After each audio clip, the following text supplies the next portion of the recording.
선교 사관학교에 오신 모든 분들을 환영합니다. 그리고 방송을 통하여서 이 말씀을 접하고 계신 모든 분들에게도 우리 하나님의 은혜가 함께 하시기를 간절히 바랍니다. 저는 우리 김종근 목사님을 통하여서 강의에 대한 부탁을 받고 어떻게 하면 실제적인 선교와 사명을 가진 교회로 훈련할 수 있을까? 이 문제에 대해서 함께 나누기를 원합니다. 제가 들어가면서 하고 싶은 말씀은요, 신앙은 계속 아는 것과 사는 것을 일치하게 하는 그런 과정의 연속입니다. 저는 제자 훈련을 누구에게 받았느냐면 저희 아버지에게 받았어요. 소그룹에 대한 훈련을 누구에게 받았느냐면 어머님에게서 받았습니다. 어렸을 때 초등학교 3학년 때 저희 아버지가 하나님께서 사람을 만드신 목적이 일해서 돈 벌고 돈 벌어서 밥 먹고 밥 먹어서 그 힘으로 다시 일하는 요 쳇바퀴 같은 그 삶의 연속이 아니라고 말씀하시고 아침 예배가 마친 다음에 누나와 저를 불러놓고 어머니를 도와서 집을 잘 이렇게 어머님을 도와서 집을 잘 이렇게 관리할 수 있겠느냐 말씀하셨어요. 제가 초등학교 3학년이고 누나가 학교 4학년이니까 뭐 얼마나 철이 들었겠습니까? 끄떡끄떡하고 그 다음부터 이제 전도 사업을 하러 가셨습니다. 밖에서만 하시면 참 좋은데 돌아와서 일요일에는 갑자기 제가 학생이고 이제 뭐 한삼도 이제 다녀야 되고 입학시험도 봐야 되고 하는데 오늘은 집집 방문을 하러 나간다는 겁니다. 초등학교 학생인데. 그 제가 하도 이제 그때는 어이가 없어가지고 아버지한테 이렇게 얘기했어요. 아니 제가 목사 자녀도 아닌데 일요일에 좀 쉬어야지 어떻게 집집 방문하러 나가야 됩니까? 그러니까 이거는 목사 자녀이기 때문에 하는 게 아니고 그리스도인이기 때문에 하는 것이다 라고 하신 다음에 연애신에 있는 말씀을 읽어주고 저랑 어머니가 한 팀이 되고 누나랑 아버지가 한 팀이 돼서 이렇게 전도를 하셨어요. 그리고 나서 교회에 전도회가 있다면 뭐 학교 일은 뒷전입니다. 뭐 학교에 시험이 있거나 뭘 해도 뒷전이고 교회 전도회가 있으면 또 사경회가 있으면 거기 반드시 참여하고 그 다음에 내가 전해야 될 아파트가 분명히 있었어요. 그래서 거기 6층이면 조그만 아이가 가서 전도지를 드리면서 이 앞에 있는 교회에서 전도회를 합니다. 꼭 참석하시길 바랍니다. 제 어렸을 때 동국교회의 추억이 그렇습니다. 오늘도 제가 염려하는 것은요, 제가 이렇게 그냥 이렇게 강의하는 것이 저런 게 있구나로 끝난다면 아무 소용이 없습니다. 수많은 소그룹 강의와 수많은 제자훈련의 강의가 있었을지라도 그리고 수많은 교회를 어떻게 훈련할까에 대한 강의가 있었을지라도 그것이 아는 것과 사는 것이 일치되지 않으면 아무 소용이 없다라는 것을 깨닫게 되는 것입니다. 제가 단양교회에서 목회를 했습니다. 여러분이 보시기엔 제가 총각처럼 보이지 않습니까? 그렇죠? 얼굴도 동안에다가 총각처럼 보입니다. 근데 제가 목회를 32년째 하고 있습니다. 아이가 둘이 있습니다.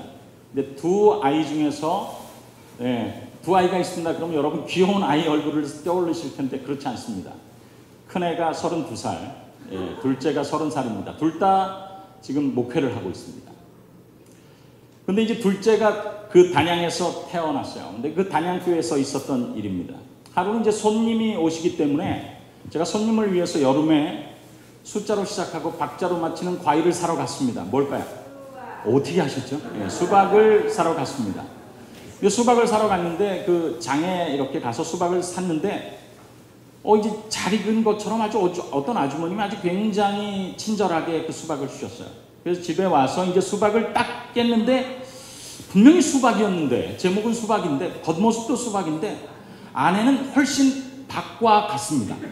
허연 것입니다. 그래가지고 이거 어떻게 해야 되느냐 순간적으로 그 비싼 건데 바꿔와야 되겠다 이렇게 생각을 했어요. 그래서 이제 차를 타고 다시 저에게 판 그 아주머님을 찾아간 것입니다. 그런데 여러분 위선을 하는 것도 연습이 필요한 것처럼 위압적이 되는 것도 연습이 필요한 것 아십니까? 목회자가 그런 거 별로 안 하지 않습니까? 갑질하는 거 이런 거 잘 안 해요. 근데 먼저 가서 그분에게 아주 순순히 이 수박을 바꿔주는 것을 이렇게 얻으려면 시작부터 초장에 굉장히 세게 나가야 되겠다 이렇게 생각을 했어요. 그리고는 그 수박을 가지고 가서 그 분한테 그냥 거의 내 동댕이 치면서 외치는 것입니다. 초반에 기세를 잡아야 된다. 그래야지 현금으로라든지 물건으로라든지 바꿔줄 수 있다. 세게 던지면서 이야기하는 것입니다. 사람 양심이 있지. 이런 걸 수박이라고 파는 것입니까? 빨리 어떻게 조치를 취해 주십시오. 그랬더니 그분이 그냥 저를 보더니 당황해가지고 눈물이 글썽글썽해지는 것입니다. 제가 작전이 성공하고 있다라는 느낌을 받았어요. 야, 이제 하면 돈으로 받든지 수박 좀 더 큰 것으로 이렇게 대치 받을 수 있겠다 이렇게 생각을 했어요. 근데 그분이 눈물이 그렁그렁 해가지고 저를 보면서 이렇게 얘기하는 것입니다. 제가 그 말씀을 지금도 잊을 수 없습니다. 죄송합니다, 목사님. 이렇게 얘기했어요. 그때 정말 쥐구멍이 있으면 들어가고 싶었습니다. 왜 하필이면 그 뒤에 목사님이 붙는지. 그래서 물었어요. 나중에 정말 창피한 게 지난 다음에 정말 죄송합니다. 뭐 그럴 수도 있죠. 뭐 이제 갑자기 전세가 역전된 것입니다. 그래서 물어봤더니 이분이 남편한테 많이 구타를 받는 아주머님이었어요. 그런데 이렇게 집에서 내려오다 보면 하필이면 이제 제가 목회하는 단양교 옆을 지나는 것입니다.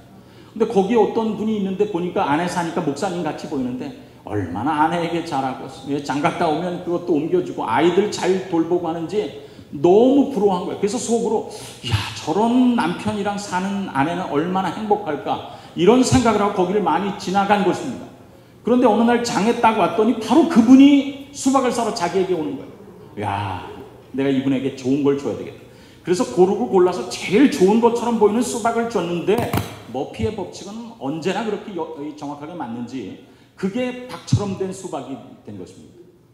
그런데 그분께서 다시 자기에게 와서 서운한 이야기를 하는데 서운한 거는 생각이 안 나지만 내가 정말 좋은 목적으로 줬는데 이게 이렇게 된 것을 통해서 너무 가슴 아파서 그래서 그분이 이제 얘기를 하는 것입니다. 그분 얘기는 그분 얘기고 저는 얼마나 창피했는지 모릅니다. 전 목사님이라는 호칭이 그렇게 두려운 건지 몰랐어요. 제가 왜 이 말씀을 드리느냐면요. 만약에 그분과 그 나중에 관계를 개선하지 않았다면 제가 수박을 던지는 순간 그분은 절대로 앞으로 저의 전도를 받지 않습니다. 그러니까 제가 아는 것이 얼마나 많이 아는 것과는 상관없이 내가 그 복음대로 살지 않는다면 우리의 삶 속에서 예수 그리스도의 사랑을 증거하는 일을 하지 못한다면 우리는 입은 주님을 닮은 듯 하지만 우리의 삶은 주님께서 원하는 삶과는 너무나 동떨어진 삶을 사는 것입니다. 사단이 요구하는 것이 바로 그것입니다. 너는 알면 됐다라고 하는 것입니다. 우리가 이것을 우리 자신에게 적용시켜 볼까요? 너는 선교부장으로서 알기 때문에 됐다는 것입니다. 넌 바쁘니까 그렇게 살 필요는 없다. 네가 하는 일은 그것을 계속 알리는 것이다. 우리에게 적용을 한다면 너는 오늘 일요일 날 가서 좋은 강의를 들었다. 그 강의를 들었으니 됐다. 그것을 실천하는 것은 다른 사람 문제지. 그래서 나는 다른 사람과는 다르게 이 강의를 들었지 않는다. 사단은 우리에게 아는 것이 다라고 요구합니다. 그러나 우리가 신앙을 하다 보면 예수님을 더 깊이 교제하다 보면 아는 것이 다가 아니라 사는 것이 중요하다라고 하는 사실을 깨닫게 되는 것입니다. 제가 지난번에 강의를 했는데 세천사의 기별을 강의했어요.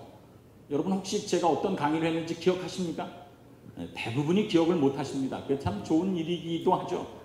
세천사의 기별이 실제적으로 우리의 삶에 어떤 기별이냐면요. 전 뭐 시간이 없기 때문에 다 얘기할 수 없지만 둘째 천사의 기별이 우리에게 이야기하는 것이 무엇입니까? 둘째 천사의 기별은 바벨론이 무너지기 때문에 무엇 때문에? 모든 나라를 음행으로 인하여 진노의 포도주를 먹이기던 자기 때문에 무너졌기 때문에 그 가운데서 나오라고 하는 것입니다.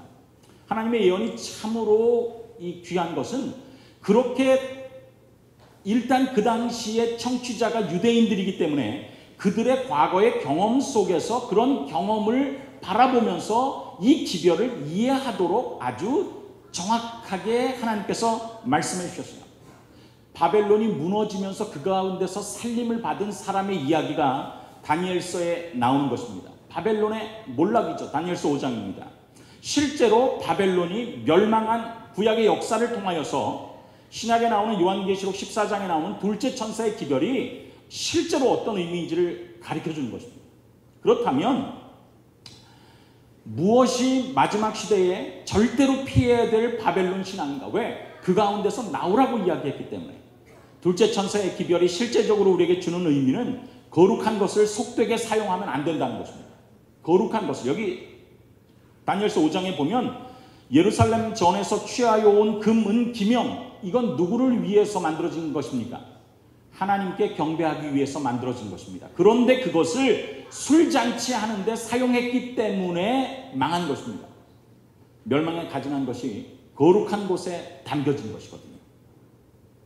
그래서 하나님께서는 거룩한 것을 속되게 사용하지 말라고 말씀하시고, 그걸 우리의 삶에 적용하면 그분께서 우리에게 거룩하게 주신 것, 성일, 성전, 성물, 성직 같은 것을 고귀하게 매일의 삶 속에서 사용하는 것이 바벨론 신앙에서부터 돌이키는 신앙이라는 것을 우리가 깨닫게 되는 것입니다. 두 번째 천사의 기별이 우리에게 주는 두 번째 의미는 무엇이냐면 아는 대로 살라라고 하는 것입니다. 오늘의 주제와 일치하는 것입니다. 바벨론이 멸망하는 그날에 바벨론 안에 두 명의 벨사살이 있습니다. 하나는 왕의 손자인 벨사살이고 또 하나는 벨드사살이라고 이름 붙여진 다니엘이 그곳에 있습니다. 둘이 똑같이 이 드자가 이렇게 뭘 강세하는 그런 기능을 하고 있는 거예요. 그래서 벨사살과 벨드사살이 실제로는 같은 의미입니다. 그런데 하나의 벨사살은 영원히 잃어버림을 당하고 하나의 벨사살은 바벨론이 무너지는데 구원함을 받았단 말이에요. 그래서 다니엘서 이 5장에 나오는 기별은 요한계시록 14장에 나오는 기별의 아주 실사 버전입니다. 실제적인 것입니다. 그런데 왜 벨사살은 멸망하고 다니엘은 구원함을 받았는가? 이것입니다. 이게 다니엘을 통해서 벨사살에게 주어진 말입니다. 벨사살이요, 왕은 그의 아들이 되어서 이것들을 다 무엇하고도 알고도, 이것들을 다 알고도 하늘의 주제를 거역하고 그 전 기명으로 술을 마시고 금은 동철 목석으로 만든 신상들을 찬양하고 도리어 왕의 호흡을 주장하시고 왕의 모든 것을 작정하시는 하나님께는 영광을 돌리지 아니한지라. 그러니까 벨사살은 무엇이냐면, 여러분, 느부갓네살이 이상에 관한 꿈을 본 다음에 그리고 그것대로 자기가 두라평지에다가 금신상을 하고 그 가운데서 하나님의 역사가 세 친구의 믿음을 통해서 드러났을 때 하나님께서 세상의 주제이시구나라는 사실을 얼마나 뼈저리게 느꼈겠습니까? 그리고 그가 교만한 가운데 짐승처럼 되었다가 구원받았을 때 얼마나 뼈저리게 느꼈겠습니까? 그리고 그 사실을 자신의 뒤를 이어서 통치할 그의 손자 벨사살에게 얼마나 자세히 실감나게 이야기했을 것입니다. 그런데 벨사살은 그것을 안 것입니다. 그러나 무엇하진 않았어요? 그대로 살지는 않은 것입니다. 그런데 벨드사살은 아는 대로 산 것입니다.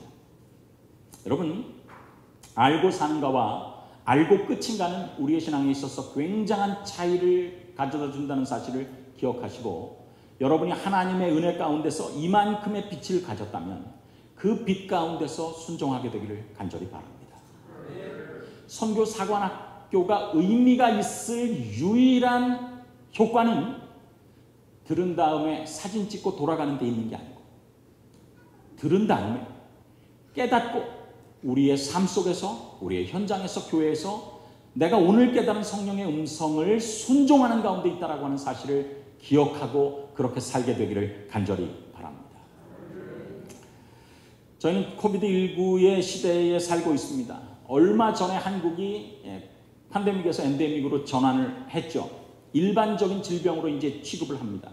그런데 코비드19가 그 전과 그 이후에 대해서 엄청나게 다른 그 영향을 준 것은 세계가 정말 좁다라고 하는 사실을 알려준 것이고, 세계를 효과적으로 관할하기 위해서는 어떤 공통적인 정부나 힘이 있어야 된다라고 하는 사실을 알려준 것이며, 미국은 도덕적인 능력을 상실했기 때문에 어떤 강력한 권력이 종교적으로 도덕적으로도 좋은 권력이 탄생해야 된다라고 하는 사실을 모든 사람의 뇌리에 각인시켜준 것이 큰 역할이었습니다.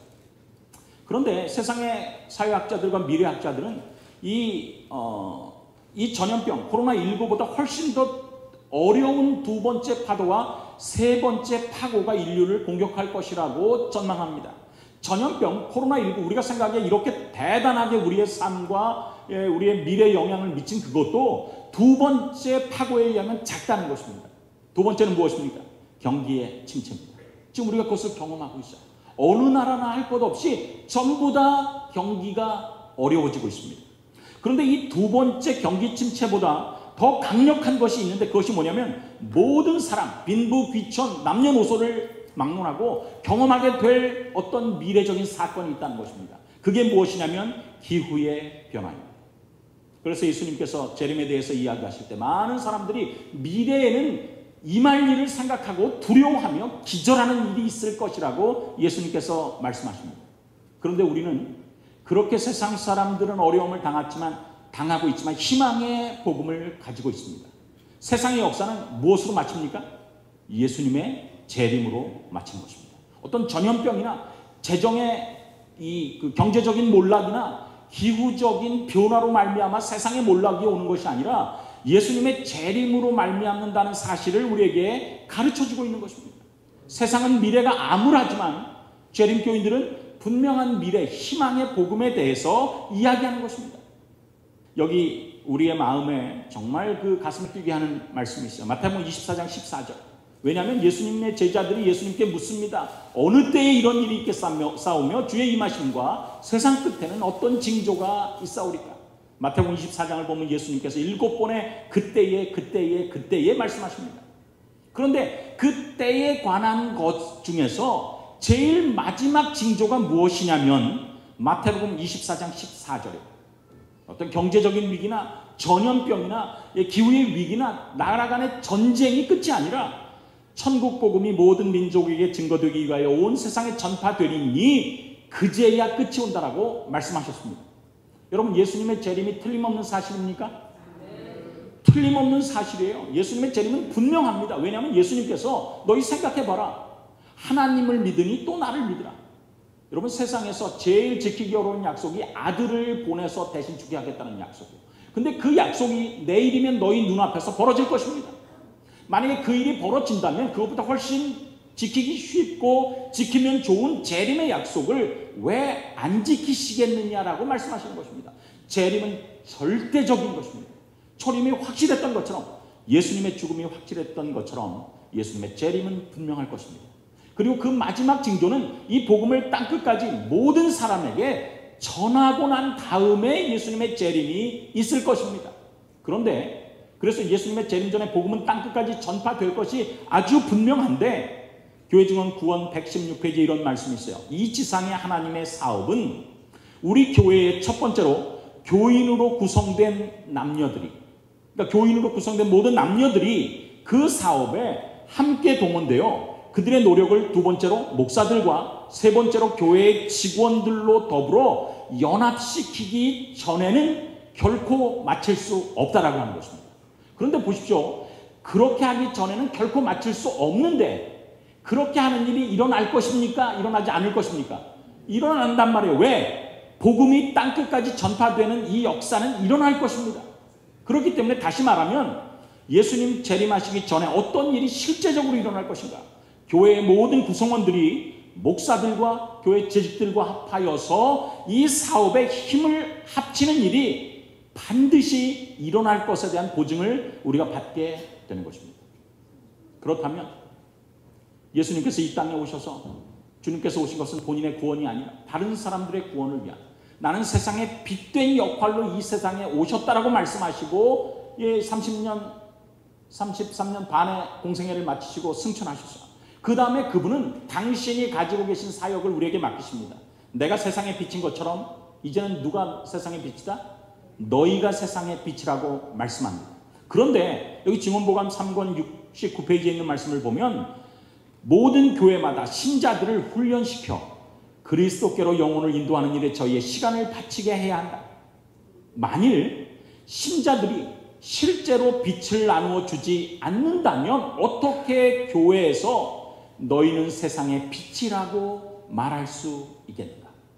그러므로 예수님께서 초림을 위해서 준비하시고 지금 재림을 위해서 준비하시는 것처럼 나는 세상의 빛이라고 말씀하신 그분이 너희는 세상의 빛이라고 말씀하셨기 때문에 우리도 예수님의 재림을 위해서 준비하는 삶, 우리의 교회가 그 일 때문에 부름을 받았기 때문에 우리의 교회가 그 일을 위해서 훈련하는 삶을 살 때만 너희는 세상의 빛이라고 말씀하신 하나님의 명령에 따라 사는 삶인 것을 우리가 깨닫게 되는 것입니다.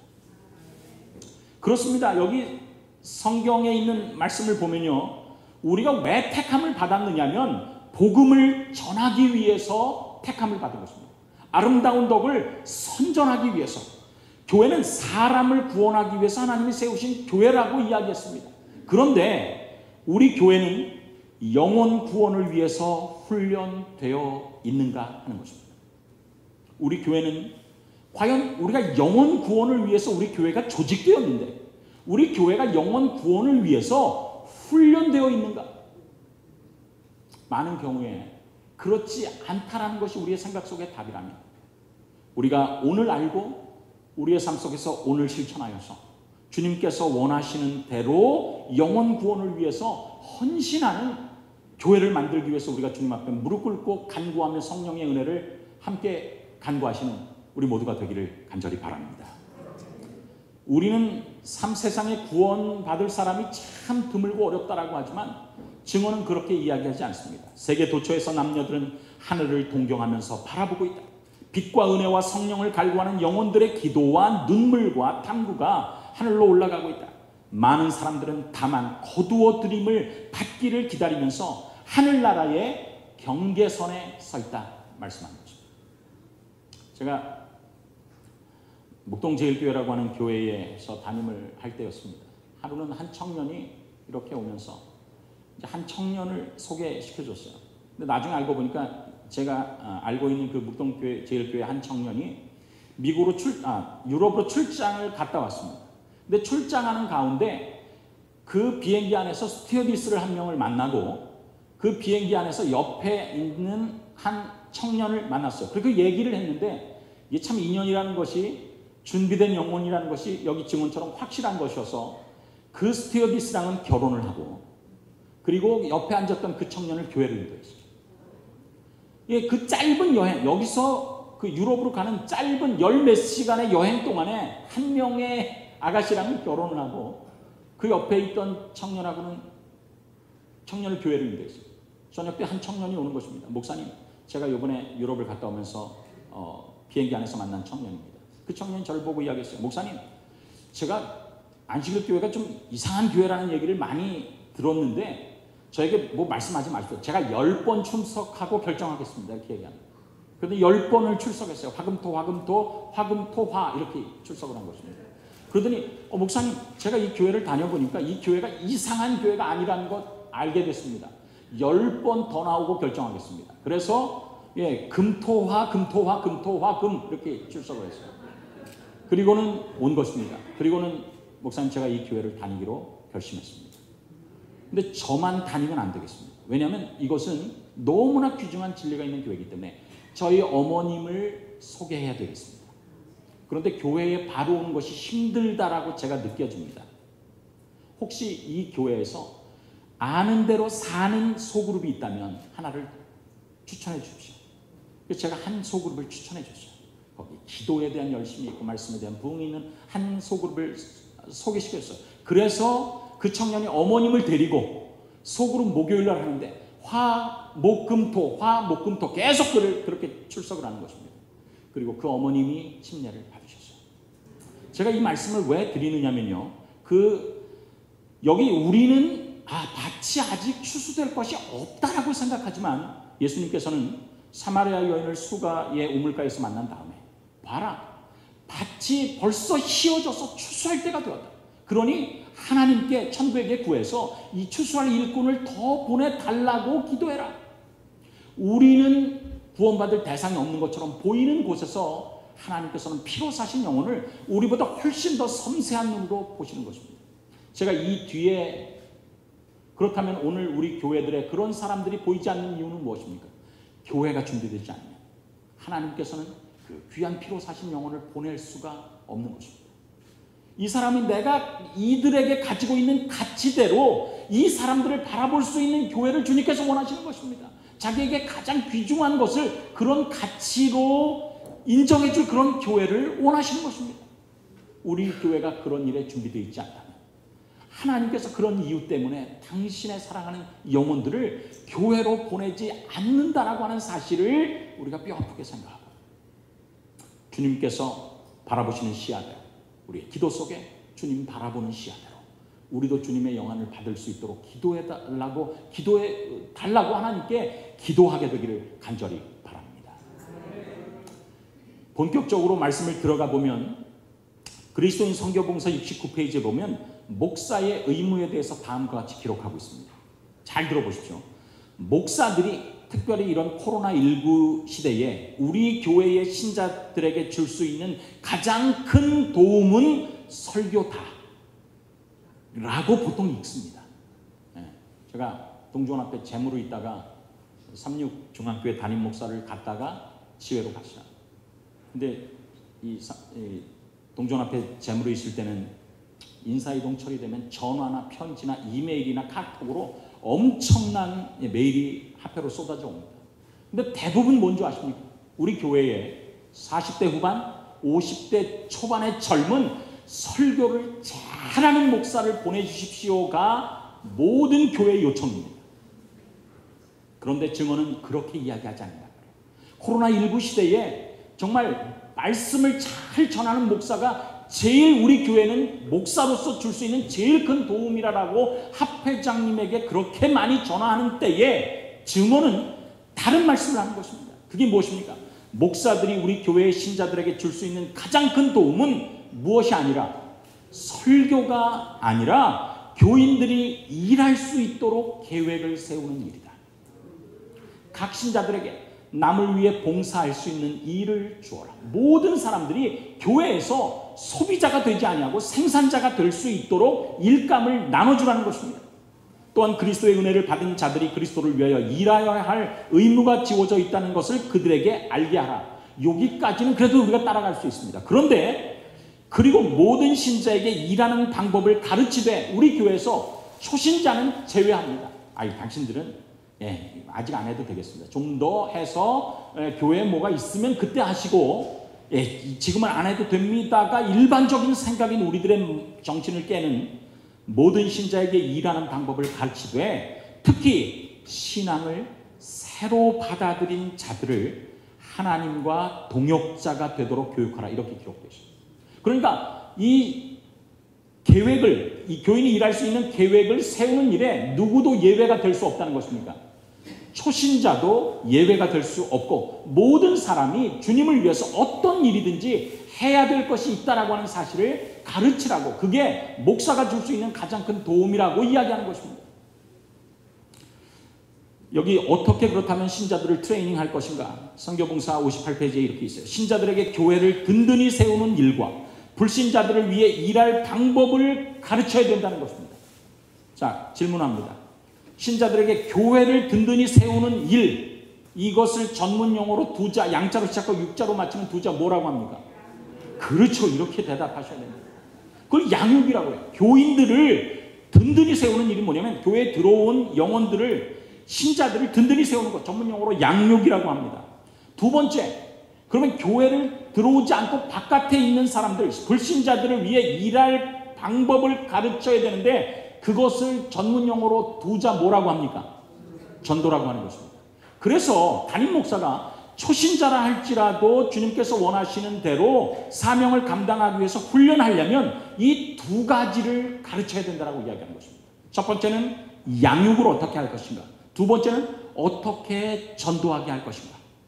그리고 그것은 아주 실제적인 방법을 통해서 가르치라고, 트레이닝하라고 이야기하는 것입니다. 그렇다면 교회를 든든히 세우는 일이니까 이게 양육인데 교회가 무엇인지 살펴보십시다. 제가 질문합니다. 교회가 건물입니까? 사람입니까? 보통은 중의적인 의미로 사용합니다. 제가 내비게이션을 치고 올 때 토평교회 이렇게 하고 왔어요. 그때는 뭘 가르칩니까? 건물을 가르쳐요. 그런데 보통은 중의적으로 쓰여집니다. 그러나 아주 더 엄밀히 사명적인 그런 차원에서 들어가면 교회가 건물입니까? 사람입니까? 사람입니다.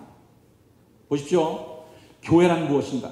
사도 바울은 고린도에 있는 하나님의 교회, 곧 그리스도 예수 안에서 거룩하여지고 성도라 부르심을 입은 자들이 교회라고 이야기하는 것입니다. 그러니까 교회는 사람이에요. 우리는 교회를 어떤 것으로 생각하냐면 이런 건물로 생각하는데 익숙해 있습니다. 그렇게만 생각하도록 이끄는 것이 사단의 방법입니다.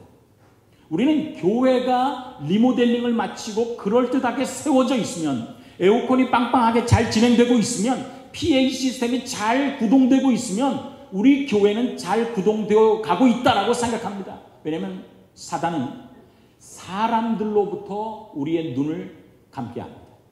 그런데 예수님은 누가복음 15장에서 예수님이 관심이 있는 것은 보이지 않는 한 마리의 양, 보이지 않는 하나의 은전, 보이지 않는 아들에 대해서 관심이 있는 것입니다. 구원을 위해서 하나님께서 세우신 이 교회의 구성은 벽돌이 아니라 사람이라고 하는 사실을 기억하는 데서 우리의 훈련이 시작되는 것입니다. 교회를 건물로만 이야기하면요, 80%의 사람이 차면 전도를 안 할 뿐만 아니라 누가 좀 안 나와줬으면 좋겠다라고 생각합니다. 주차장이 가득 차면 내가 주차장에 차를 세워야 되는데 딴 사람이 와서 먼저 세우네, 누군가 좀 안 나왔으면 좋겠다 이렇게 생각합니다. 교회가 건물이고 어떤 것이라고 생각하면 사람이 보이지 않고 자기의 편함이 생각납니다. 그러나 교회가 사람이라는 것, 이곳에 앉아있는 사람보다 훨씬 더 많은 사람들이 이 교회에 출입했었다. 그리고 그들이 어떤 이유에서건 찾은 다음에 다시 안 왔거나 교회를 다니다가 떠나간 사람들이 있다라고 하는 사실을 깨닫는 것, 거기에서 우리의 트레이닝이 시작된다는 것을 기억하게 되기를 바랍니다. 저는 제 인생에 있어서 충격을 받은 몇 번의 사건이 있어요. 그 중에 하나가 자니왕이라고 하는 한 평신도에 의해서 멜버른에 있는 교회가 개척되는 역사를 제가 현장에서 봤을 때입니다. 모든 사람이 이제 더 이상 멜버른 내에서 교회를 유지하는 것이 불가능하다고 생각했어요. 그래서 그분들은 건물을 짓기를 원했기 때문에 값싼 변두리로 나갔습니다. 그때 어른 4명, 청년 20명, 어린이 5명이 남기로 결정합니다. 사람들이 여기 모였는데 여기가 하나님께서 원하시는 곳인데 우리는 가지 않고 건물에 투자하지 않고 우리는 사람에 투자하겠습니다. 그리고 안식일마다 기도를 통해서 예배드릴 장소를 구하면서 사람에게 투자한다라고 했어요. 그랬더니 나가기로 결정한 분들과 직원에서 대판 싸움이 붙은 것입니다. 야, 니네가 청년들이 있어야 찬양대도 할 것이고 청년들이 있어야 무슨 어떤 프로그램들이 진행될 텐데 니네가 남기로 하니까 이건 큰일이다. 너희 우리랑 같이 가자. 그때 자니 왕이 마지막 그것을 결정하는 직원에 뭘 들고 들어갔느냐면 농명책에 기록된 명단을 가지고 들어갑니다. 그리고는 읽어내리기 시작했어요. 직원들이지만 많은 사람들이 모르는 이름이 거기 있었고 아는데 교회를 안 다니는 수많은 사람들의 이름이 기록되어 있는 것입니다. 자니 왕이 이렇게 얘기했어요. 지금 그들이 있을 때부터 지금까지 수년 동안 우리 교회는 프로그램에 있어서는 완벽한 교회였습니다. 그러나 프로그램이 교회가 아니라는 사실을 깨닫습니다. 그들은 지금 이곳에 있지 않습니다. 우리가 이 실수를 또 반복할 수 없습니다. 본질적인 교회를 개척할 수 있도록 도와주십시오. 그리고 그 직원회에서 결의가 나고 교회가 분가하게 됐습니다.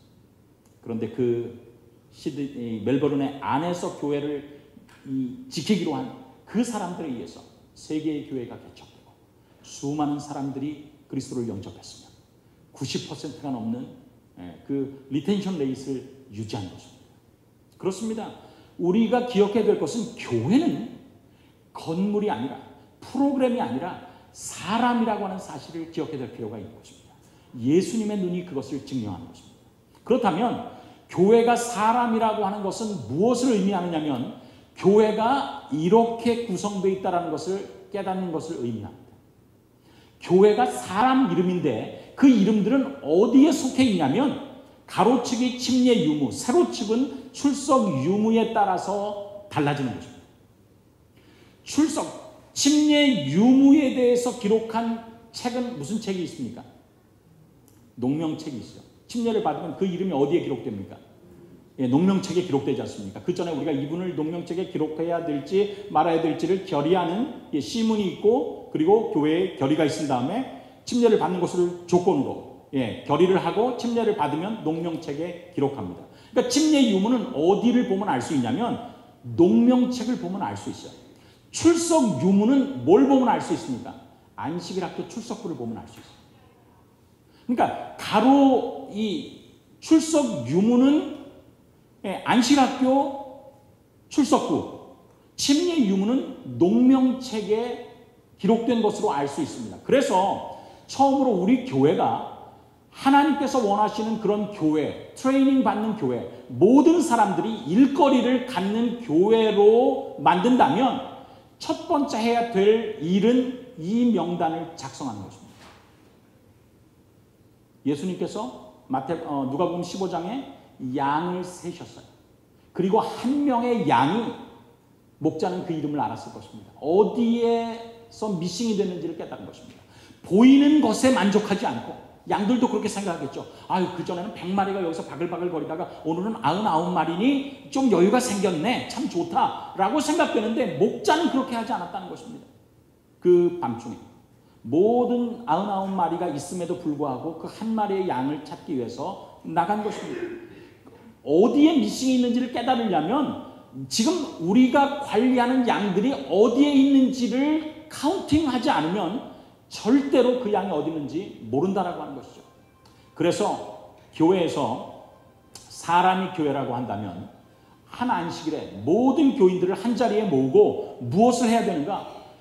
각 이름이 기록된 명단들을 가지고 그 명단이 지금 이 4개의 구역 가운데서 어디에 속했는지를 전 교인들이 같이 고민하는 데서 첫 번째 훈련이 출발하는 것입니다.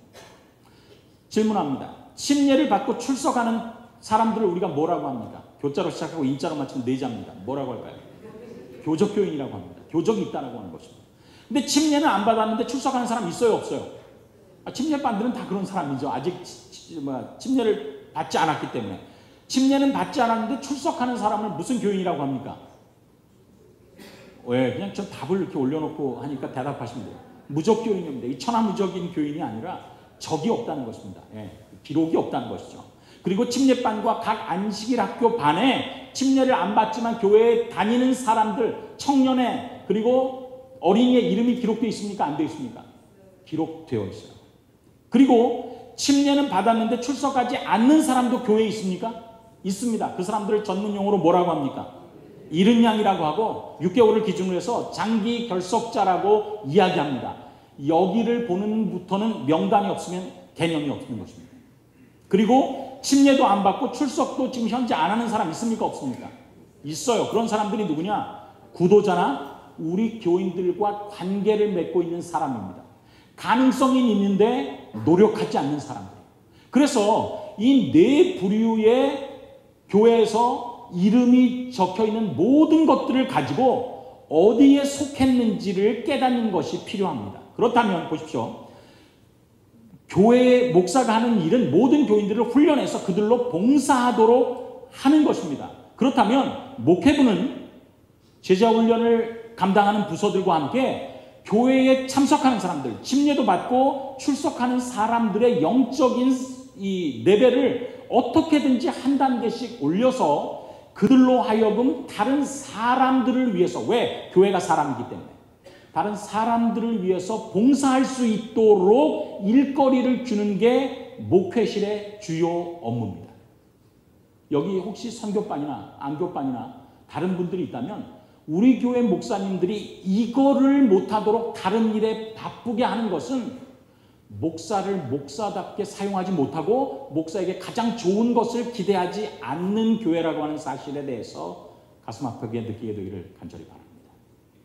우리 교회 목사님이 운전하는 데 바쁘다면, 우리 교회 목사님이 정화조 공사하는 데 바쁘다면, 우리 교회 목사님이 교회에 에어컨 시설이 망가져서 그걸 고치는 데 바쁘다면 그건 목사가 할 일 때문에 바꾼 것이 아니라, 왜? 목사가 줄 수 있는 가장 큰 도움은 교인들 각 사람을 훈련시켜서 일할 수 있도록 도와주는 것이 첫 번째 의미이기 때문에 그렇습니다.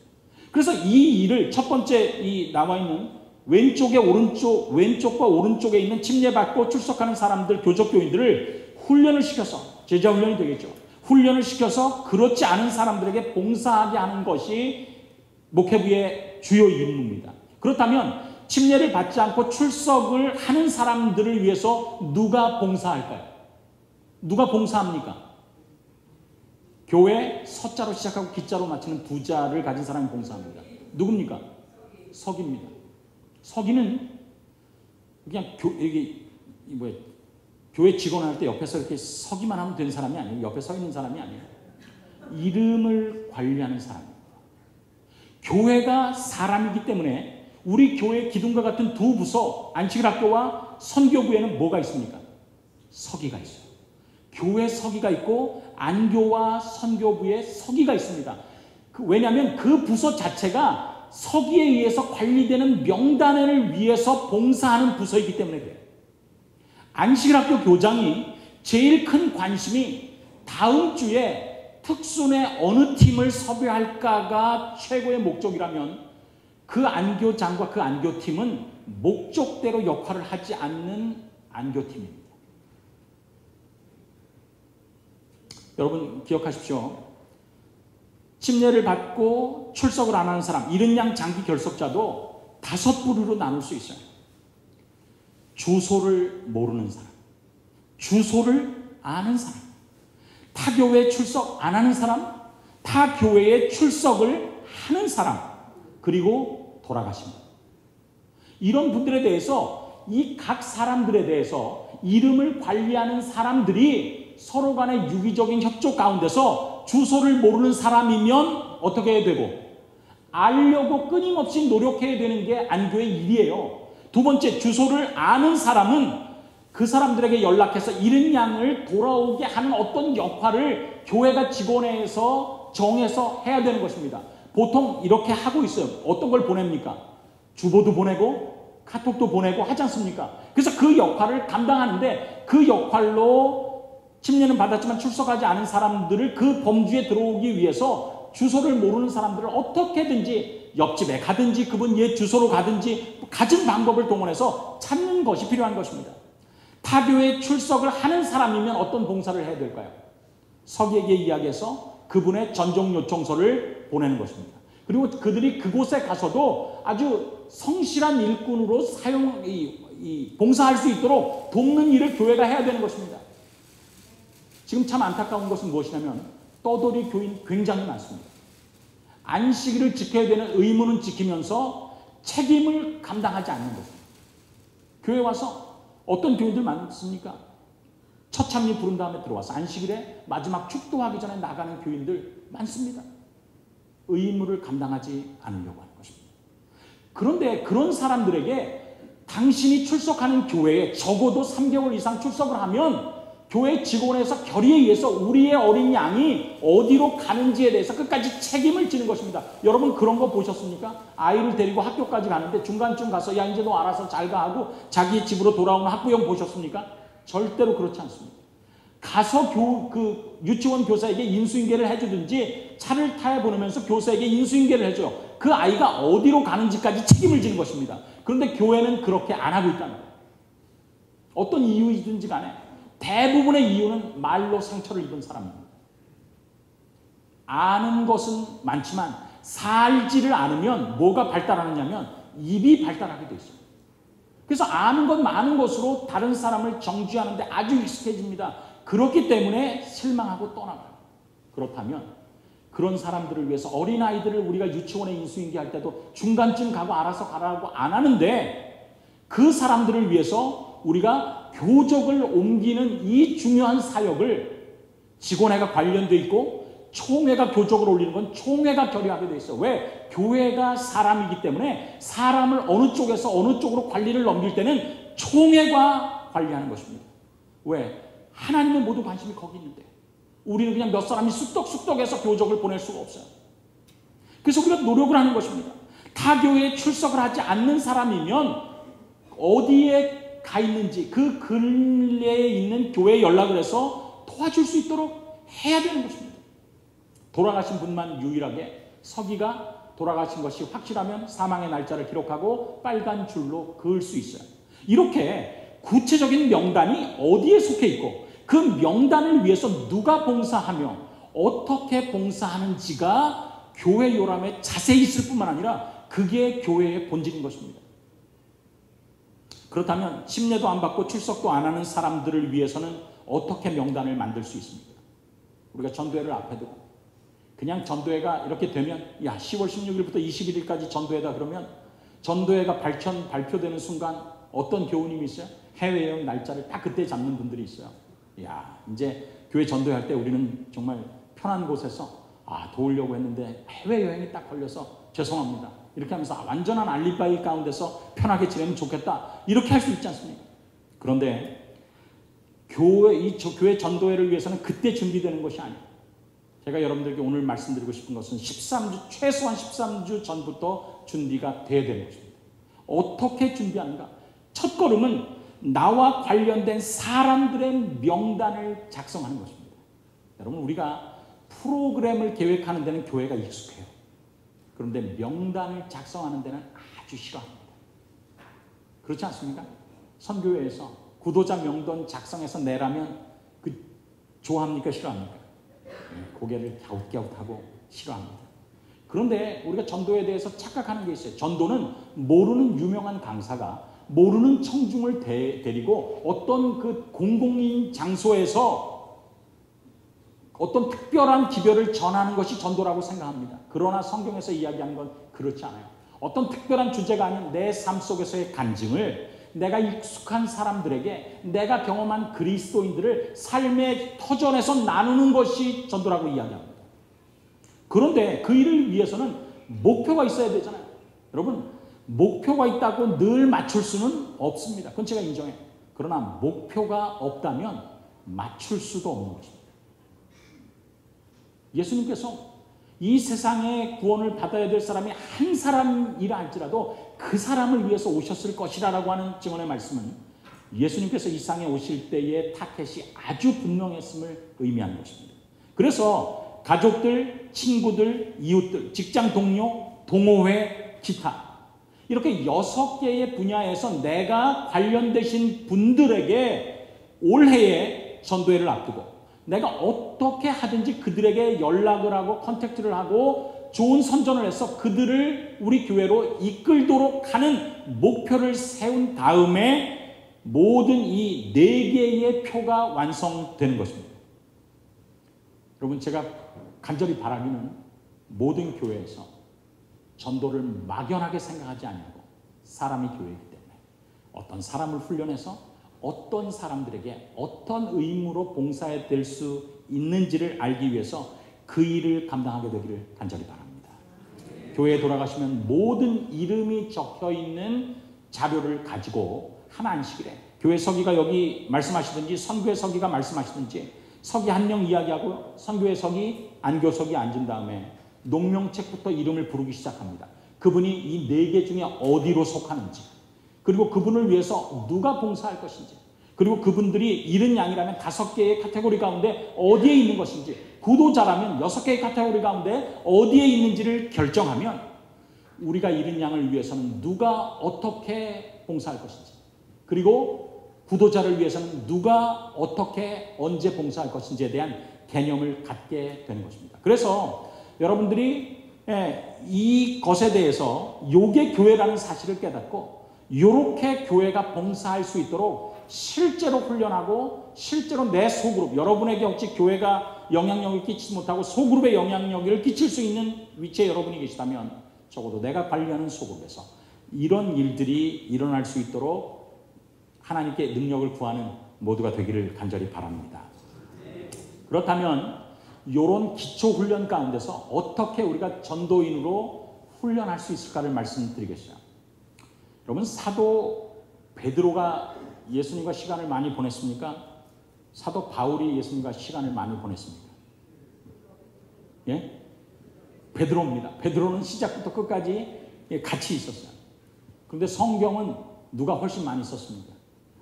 바울이 썼어요. 몇 권 썼습니까? 14권 썼습니다. 베드로는 몇 권 썼을까요? 마가에게 영향을 끼쳐서 마가복음을 기록한 것을 제외하고 이름이 기록된 것은 2권입니다. 그것도 아주 짧아요. 뭐와 뭡니까? 베드로 전서와 후서입니다. 그러니 경험은 훨씬 많이 했는데 성경은 조금 썼으니 베드로가 마지막에 얼마나 할 말이 많았겠습니까? 그러니까 편지를 끊으려고 하는데 아직 끝나지가 잘 않는 거예요. 그런데 양피지의 그 내용이 이 길이가 한계가 있기 때문에 베드로 후서를 마치면서 뭐라고 마지막 이야기하고 끝났느냐면 오직 이게 하나란 말이에요. 이 외에는 방법이 없다는 말이에요.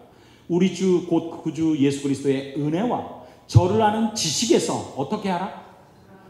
자라가라. 그러니까 신앙은 자라가는 것입니다. 신앙은 요즘 교회 에어컨이 빵빵한 때 여름에 자러 가라가 아니라 자라가라요. 네. 그래서 신앙이 자라가는 신앙이 성장을 위해서 유일한 것이라고 이야기합니다. 그런데 여러분, 성장하기 위해서는 어떤 사람이 사역을 하는 사람으로서 기초적인 체력을 갖추려면 3가지의 것이 반드시 필요합니다. 그게 무엇과 무엇과 무엇일까요? 그렇죠. 이게 사람으로 육신적인 생명으로 따지면 음식과 운동과 호흡입니다. 어떤 사람이 교통사고를 당했어요. 그리고 정말 코마 상태에 있습니다. 그렇지만 이 3개 중에서 하나라도 제공 안 되는 게 있습니까? 없습니까? 없어요. 음식도 강제로 먹입니다. 어디를 따서라도. 위장으로 직접 호수를 꽂아라도 음식도 강제로 먹여요. 운동 강제로 합니다. 관절이 굳을까봐 전혀 없을지라도 물리치료사에 의해서 관절을 움직여시켜줍니다. 회전 운동하고 그 관절이 가동할 수 있는 범위를 운동을 해줘요. 호흡도 강제로 시킵니까? 강제로 시킵니다. 인공호흡기 달지 않습니까? 그래서 어떤 사람이 육신적인 생명을 가지고 성장하기 위해서 가장 기초적인 것이 3개인데 음식과 운동과 호흡이에요. 이 육체적인 성장의 원리는 영적인 성장의 원리와도 아주 정확하게 일치합니다. 그래서 음식은 뭐고? 말씀을 섭취하는 것이고, 운동은 무엇이며? 전도하는 것이고, 호흡은 무엇입니까? 기도하는 것입니다. 그런데 이 3가지는 무엇과 똑같으냐면 내비게이션하고 똑같아요. 내비게이션도 설치를 하고 업데이트를 해야 돼요. 다시 말해서 주기적으로 이 업데이트된 걸 받아서 저장해야 됩니다. 뿐만 아니라 이 내비게이션은 위성과 연결되어 있을 때에만 역할을 해요. 그래서 끊임없이 하나님과 연결되는 이 기도와 아주 흡사한 것입니다. 그런데 내비게이션은 내가 목표를 향해서 찾아갈 때만, 실제적으로 운동을 할 때만 의미가 있어요. 그래서 내비게이션이 그런 것처럼 그리스도인 삶도 전도라고 하는 것을 할 때만 이 앞에 2개가 의미가 있는 것입니다. 그래서 제일 중요한 것은 뭐냐면 예수님께서 우리에게 주신 목적이 너는 전도를 위해서 선전하기 위해서 택함을 받았고 이 전도의 대상자는 사람인데 그들을 위해서 내가 주님께서 맡기신 역할을 감당하려면 말씀과 전도와 기도의 기초적인 훈련이 있어야 된다고 하는 것입니다. 모든 사람이 그것에 의미에서 자유로울 수 없기 때문에 모든 사람을 어떨 때는 코마에 있는 상태에 있는 사람이라 할지라도 강제적으로 말씀을 먹이고 강제적으로 운동을 하게 하고 강제적으로 호흡을 하게 하는 것처럼 이 3가지가 모든 교회의 문을 열고 들어오는 사람들에게는 어떻게든지 훈련이 돼야 된다고 하는 사실을 우리가 깨닫게 되는 것입니다. 그래서 제가 말씀드리는 것이 뭐냐면 13주 동안 우리가 그 일을 위해서 조직됐기 때문에 그 일을 위해서 훈련하는 것입니다. 여러분 생각해 보십시오.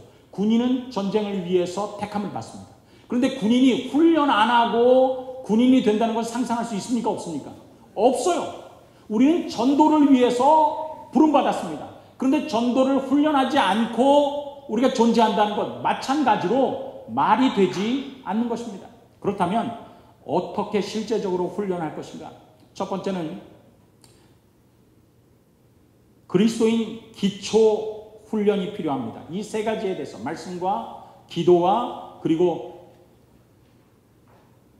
운동에 대해서, 전도에 대해서 하는 것이 필요합니다. 특별히 화이트부인은 교회를 특별히 양성소라고 표현하고 있어요. 군인 양성소처럼 양성소입니다. 그런데 여기 교회 증언 9권에 여러분이 보신 것처럼 선교 사업의 실제적인 방법을 형제 자매들에게 가르쳐 줘야 한다라고 이야기를 하는데, 여러분 보시기에 제가 청각처럼 생겼지 않습니까? 그렇죠? 동안에다가 피부가 탱탱해가지고, 저는 이제 여기에 주름살이 생기려면 단백질을 집중적으로 두부를 섭취해서 이쪽으로 이렇게 보냅니다. 그러면 이게 이제 쫙 펴져요. 그렇게 유지하고 있는데, 제 아들이 이제 둘이라고 말씀을 드렸어요. 큰애가 32, 둘째가 30입니다. 근데 둘 다 목회를 해요. 큰애는 강릉에서 목회를 하고, 둘째는 여기 그 액트에서 목회를 합니다. 근데 아빠를 보면 그 두 아이가 멍청하게 생겼을 것 같습니까? 아주 똑똑할 것 같습니다. 참 죄송하지만 똑똑하게 생겼어요. 그런데 걔가 이제 대학원도 나오고 그렇게 하는데, 군대 가서 훈련할 때 보니까 6주 훈련을 먼저 받습니다. 그런데 첫 2주간의 훈련이 정말 황당하게 이를 데 없는 훈련이에요. 무슨 훈련이냐? 걸음마 훈련이랑 인사하는 훈련을 하는 것입니다. 얼마나 웃겨요. 분명히 대학까지 나오고 아주 괜찮은 아이들인데, 군대 가서 하는 첫 번째 훈련이 뭐예요?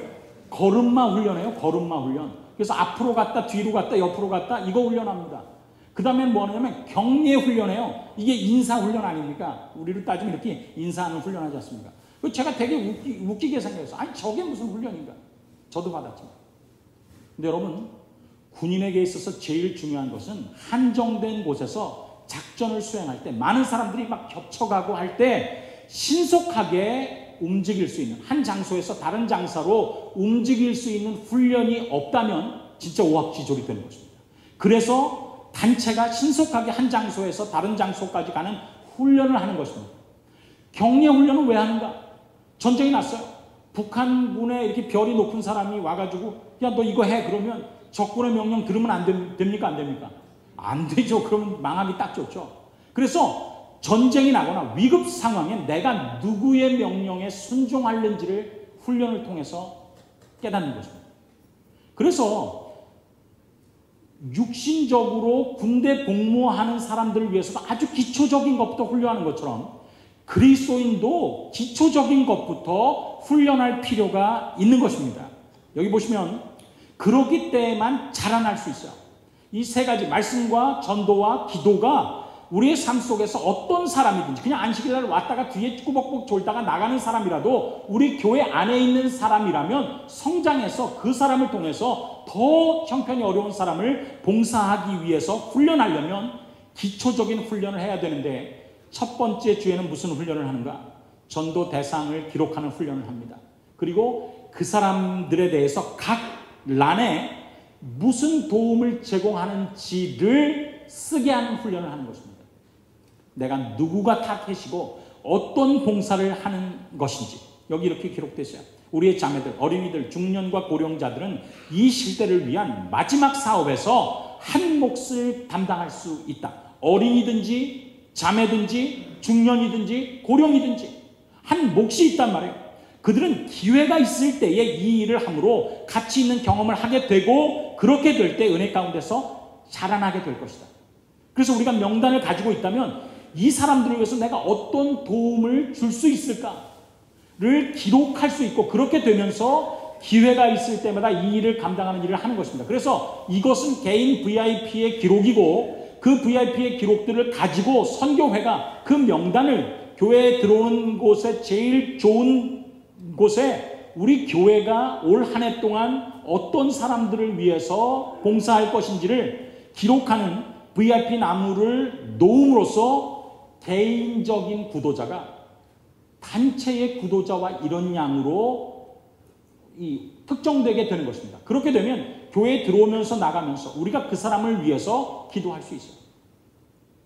여러분, 교회에서요, 제가 묵동제일교회에서 목회를 제일 오래 했기 때문에 거기 경험이 많이 나옵니다. 교회에서 참 이렇게 소외감을 느끼시는 분들이 누구냐면 할머니, 할아버지들이세요. 소외감을 많이 느끼세요. 왜냐하면 예전처럼 그렇게 봉사할 수가 없기 때문에. 그래서 제가 이걸 어떻게 할까 고민을 많이 했습니다. 그러다가 이분들은 기도에 특화된 분이에요. 새벽잠이 없으세요. 그러니까 기도에 특화된 아주 특공대하면 잘하십니다. 그래서 그분에게 담임 목사가 직접 가서 이 교회가 당면한 것들은 이런 일들이 있습니다. 이 일을 위해서 기도해 주십시오. 요청을 합니다. 그 다음에 그거보다 더 좋은 것을 깨달았어요. 나중에 그렇게 하다 보니까 더 한 걸음 나가야 되겠다. 그래서 그 다음에 어떻게 하냐면 지난주에 요거에 대해서 기도해달라고 부탁했지 않습니까? 요거는 요렇게 해결됐고 요거는 요렇게 진행되고 있으며 요거는 어려움을 만났지만 더 기도가 필요합니다. 노인분들이 얼마나 좋아하시는지 몰라요. 우리가 아직까지 이 교회에 역할이 있다는 것입니다. 똑같습니다. 우리가 노인분들이라도 개인적인 구도자를 가질 수 있으면 제일 좋아요. 가질 수 없다 할지라도 교회에 갖지 못하는 사람들이 우리 교회가 단체적으로 올 한 해에 이분들을 위해서, 이분들의 추수를 위해서 노력한다라고 하는 어떤 구체적인 목적이 보이면서 그분들을 위해서 기도하는 역할을 감당할 수가 있는 것입니다. 그래서 개인 VIP 명단을 관리하는 것과 교회의 VIP 나무를 관리하는 것이 필요한 것이죠. 두 번째 주에 어떤 훈련을 합니까? 기도 노트 기록을 훈련합니다. 여러분, 다시 말하지만 전도는 뒤에 이야기합니다. 증명이 아니라 간증이에요. 저를 따라 해보실까요? 전도는 증명이 아니라 간증이다. 그렇습니다. 간증이 전도예요. 우리는 많이 헷갈리게 하기를 증명이 전도라고 합니다. 그러면 증명이 전도라면 초기교회는 누구 외에는 이게 하기가 힘들까요? 사도 바울만 전도하고 나머지는 전도 안 했을 것입니다. 사도 바울처럼 말할 수가 없기 때문에. 그렇지만 초대교회가 폭발적으로 늘어난 것은 내가 경험한 예수 그리스도에 대한 경험을 나눈 간증 때문에 늘어난 것입니다. 그런데 간증을 우리가 하는데 간증이 없어져요. 초기 우리 교회에 간증 굉장히 많았습니다. 그런데 간증이 프로그램으로 대체되면서 개인이 인볼브 되는 것이 아니라 어떤 단체가 뭘 하는, 그래서 선교의 경험을 이야기하는 것이 아니라 선교를 어떻게 하면 효과적으로 할까를 나누는 그런 걸로 이렇게 대치되고 있습니다. 그런데 왜 그런가 하냐면 하나님과의 개인적인 시간을 보낸 경험이 없기 때문에. 그렇다면 개인적인 시간을 보낸 경험을 위해서 제일 필요한 것이 무엇인가? 기도의 노트를 갖는 것입니다. 저는 저희 어머님이 지금도 저를 위해서 기도하고 계세요. 아들이 일요일에 토평교회에 가서 이 일을 한다. 기도하고 있어요. 저희 어머님께 기도의 수첩이 있습니다. 굉장히 오래전 것부터 기록되어 있는데 그게 응답되지 않았다면 그걸 띄지 않고 지금도 가지고 있어요. 그리고 나서 지금까지 계속적인 것이 있습니다. 내가 하나님과의 보낸 개인적인 경험이 있어야 간증이 있는 것입니다. 간증을 만드는 제일 좋은 것은 하나님과 대화하면서 시간을 보내는 거예요. 우리는 질문은 뭐로 합니까? 기도로 합니다. 대답은 뭐로 듣습니까? 말씀 묵상으로 듣습니다. 그래서 내가 어떤 기도를 할 때 그 기도는 은혜 가운데 자라나는 것에 있어서 필수 불가결한 것이다.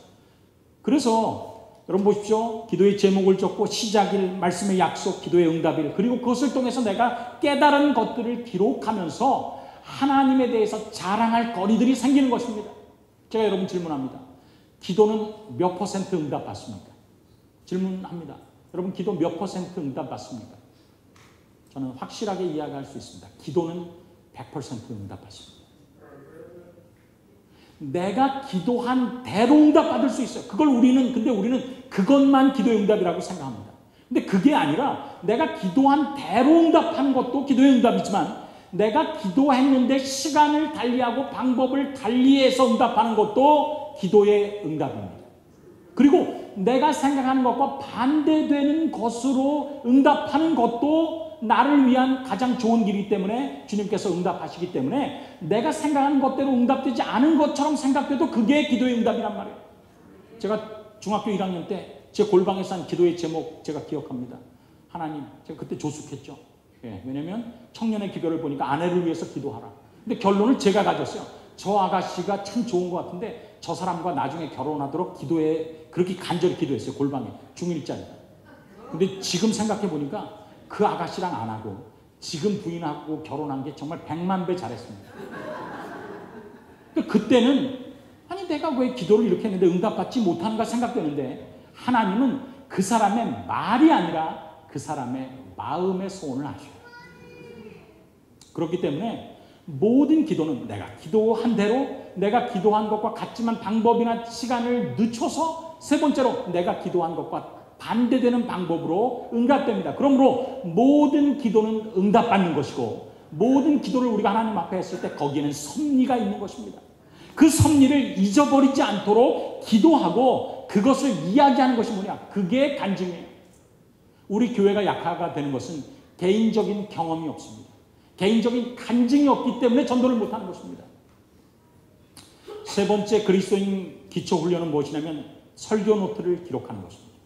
제가 지금 목사로 있어요. 어렸을 때부터 한 것 중에 제일 잘한 것이라고 생각되는 것은 제가 동북교회를 다닌 것입니다. 동북교회는 화금토 어린이 예배를 빠지지 않고 예배를 드렸어요. 제가 그곳에서 늘 예배를 드렸습니다. 그리고 그보다 더 감사한 것은 어린아이들을 위한 자리가 이 앞자리에 항상 있었어요. 그래서 제가 거기 앉아서 말씀을 들었습니다. 김진영 목사님 말씀하실 때, 전병윤 목사님, 제 침례 주신 전병윤 목사님 말씀하실 때 제가 그 앞에서 여기 들었어요. 모든 사경회에 참석해서, 전도회에 참석해서 그 앞에서 들을 뿐만 아니라 설교 노트를 기록했습니다. 제가 지금까지 설교 노트를 기록하지 않고 예배에 참석한 게 정말 적어요. 모든 것은 하다못해서 아무것도 없다면 핸드폰이나 랩탑이나 어딘 곳에 기억을 납니다. 은혜와 진리에 아는 지식에서 자라내는 유일한 방법은 받은 빚에서 더 큰 진리, 하나님의 말씀을 깊이 파는 데 있다라고 저는 이야기합니다. 그런데 어떤 아이도 젖을 먹다가 하루아침에 짠 하고 밥을 먹지 못합니다. 반드시 거기에는 이자로 시작하고 식자로 마치는 세자가 단계가 있어야 돼요. 그게 뭡니까? 오, 정말 대답 잘하십니다. 이유식이 있어야 돼요. 이유식 없으면 안 됩니다. 저도 참 지저분한 얘기지만 저희 할머니가 저를 굉장히 귀엽게 보셔서, 저도 어렸을 때는 귀여웠어요. 귀엽게 보셔서 이렇게 장난으로 이 밥을 이렇게 해가지고 본인 입으로 잘근 씹어가지고 엄마가 보지 않을 때 입으로 넣어주셨어요. 그래서 제가 그거 먹고 이렇게 이제 밥을 먹을 수 있는 사람도 된 것입니다. 그래서 우리도 똑같습니다. 목사님의 설교나 유튜브의 설교를 통해서 내가 어떤 다른 사람이 씹은 것에 대한 교훈을 우리가 받아들인 다음에, 그것이 아니라 우리가 어디에 있든지 주님께서 나에게 언제 말씀하실지 모르기 때문에 기도로 대답하고 말씀 묵상으로 응답을 받기 위해서 내가 직접 하나님의 말씀을 팔 수 있으려면 이유식이 반드시 필요합니다. 근데 우리가 이유식을 훈련을 안 해요. 근데 이유식은 반드시 훈련되어야 되는 것입니다. 이유식을 할 수 있게 제일 좋은 훈련의 장소와 방법은 설교예배 시간에 설교 노트를 적는 것입니다. 여러분, 목사님께서 어떻게 하십니까? 3,500년 전에, 2,000년 전에 예수님과 다윗의 생애를 바라보면서, 성경에 기록된 것을 바라보면서 동일한 시험과 위기가 우리의 속에 있을 때 우리가 그것을 어떻게 우리의 영적인 성장의 자양분으로 삼을 것인가를 설교하지 않습니까? 그것이 말씀 묵상의 제일 핵심적인 것입니다. 하나님의 나에 대한 뜻이 무엇인지를 깨닫는 것. 과거의 노독들의 삶을 통해서 어떻게 그 상황 가운데서도 하나님의 뜻이 무엇인지를 찾아갔는가를 목사님이 설교 준비하는 과정을 통해서 우리가 그분의 것을 받아 적으면서 이유식을 하는 것입니다. 말씀의 은혜를 내가 받기는 간구하면서 설교 노트를 기록하지 않는다면 그것은 말씀의 감화를 반감이 아니라 정말 거의 0%까지 떨어뜨리는 것입니다. 우리가 주님의 말씀을 귀하게 여긴다면, 그리고 딱딱한 말씀 가운데서 양분을 찾아내는 일을 원하고 기도한다면 설교 노트를 적는 일에 여러분의 소그룹이나 여러분의 교회가 그 일을 감당할 수 있도록 같이 훈련하는 이 일에 참석하게 되기를 간절히 바랍니다. 기초가 있다면 그 다음에 6주는 우리 교회가 전도를 위해서 훈련하자는 것입니다. 여러분, 세상에 전도의 방법이 몇 개가 있을까요? 수없이 많습니다. 그런데 그거를 3개로 나눈다면 3가지 방법 외에는 없어요. 첫 번째는 보내는 것입니다. 두 번째는 행하는 것이고, 세 번째는 말하는 것입니다. 이 3가지가 전도의 답니다. 어떤 방법이든지 그 가운데 있어요.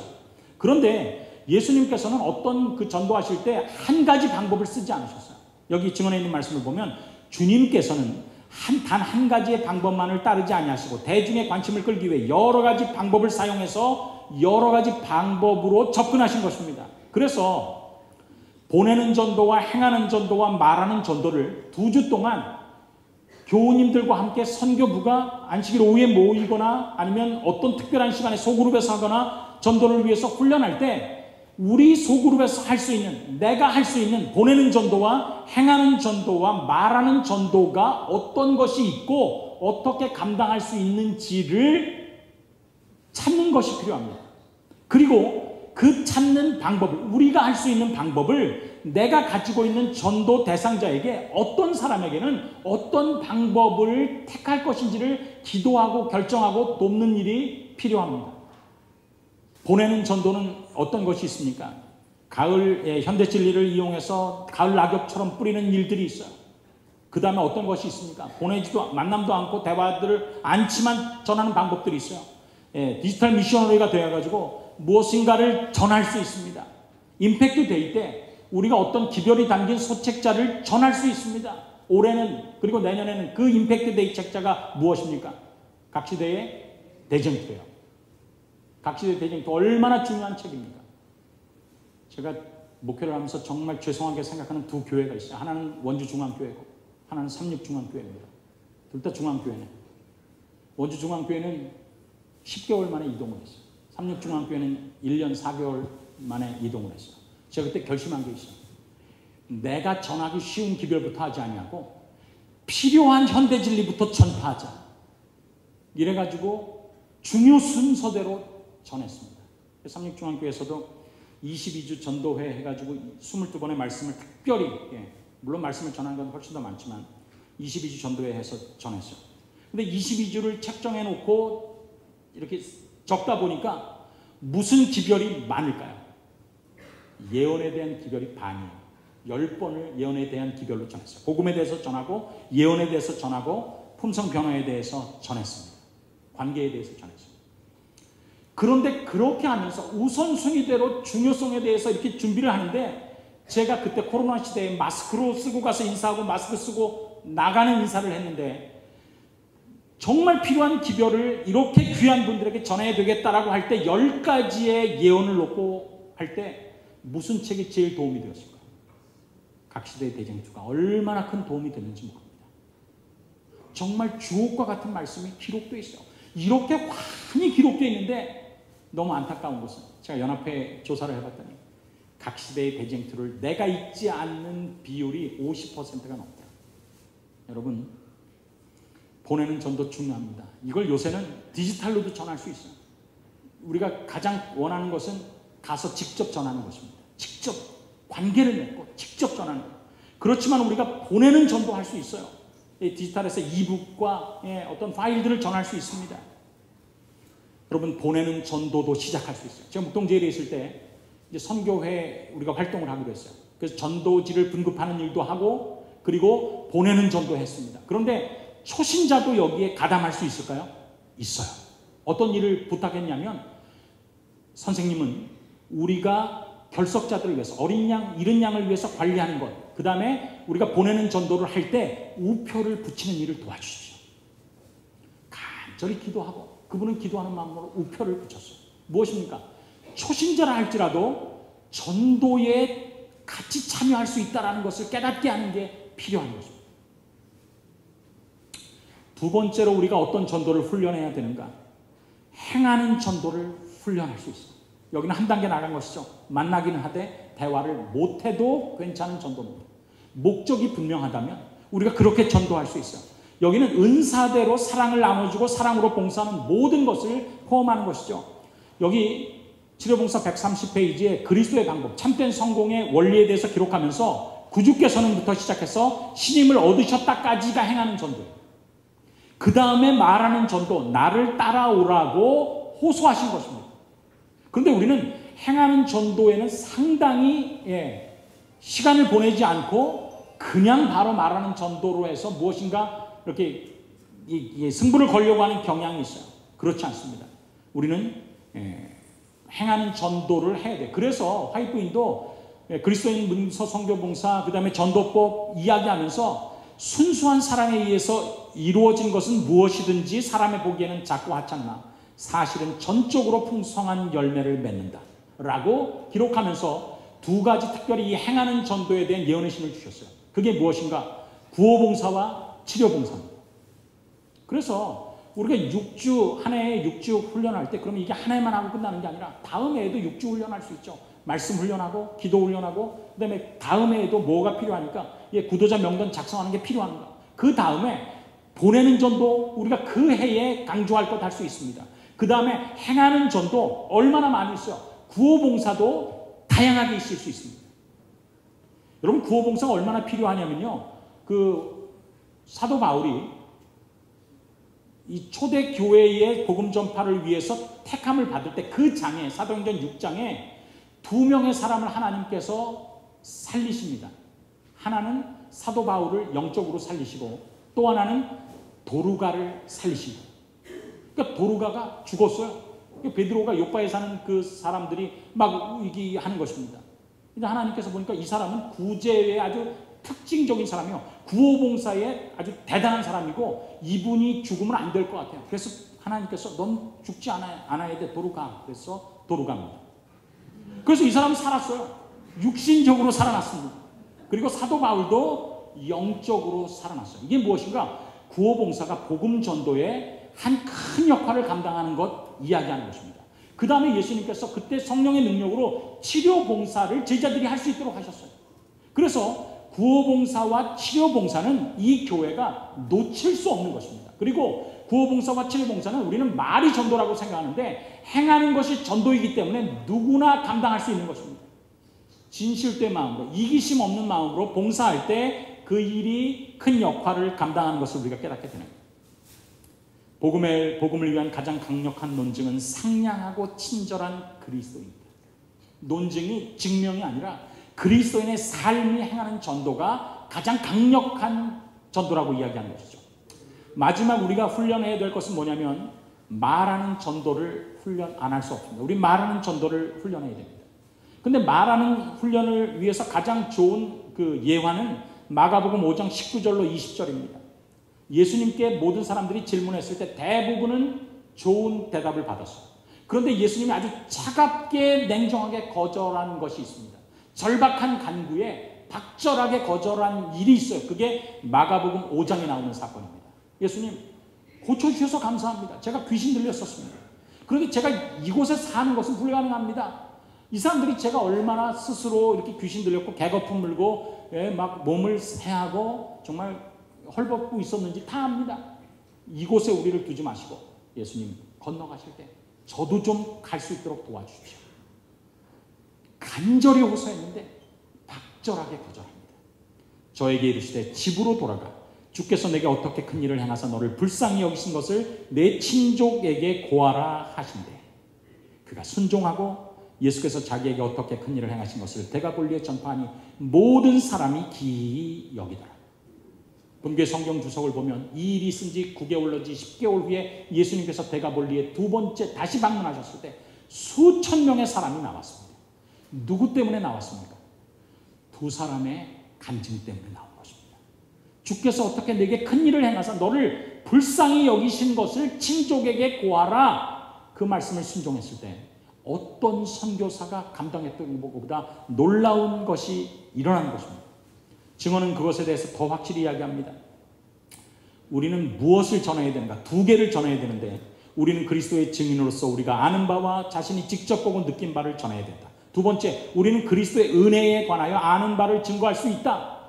어떻게 하면 그러면 그 아는 바를 증거할 수 있는가?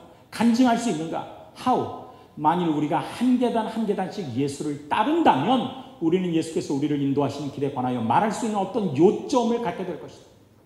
그리고 이게 왜 중요한가? 모든 교인들 각 개인이 예수님의 은혜에 대해서 말할 수 있는 어떤 요점을 갖는 것이 왜 중요하냐면 why? 이것이 우리 주께서 요구하시는 증거인데 이런 증거의 부족으로 세상은 멸망해 가고 있다. 증명의 부족으로 세상이 멸망해 가는 것이 아니라 증거의 부족으로 멸망해 가는 것입니다. 내가 예수님을 한 계단 한 계단 따른다면 그 가운데서 발견할 수 있었던 그 경험의 간증을 통해서 세상에 필요한 복음이 전파되게 될 것입니다. 이와 같은 간증이 다른 사람에게 큰 감화를 끼칠 것이다. 영혼을 그리스도께로 인도하는 일에 이보다 더 효과적인 방법은 없다. 그렇기 때문에 우리가 모든 사람에게 다니엘서를 가르칠 수 있도록 못할 수 있어요. 그건 특별한 훈련을 받은 사람만 할 수 있습니다. 그렇지만 모든 교인들이 할 수 있는 것은 간증을 갖게 하는 것입니다. 모두가 간증을 가질 수 있어요.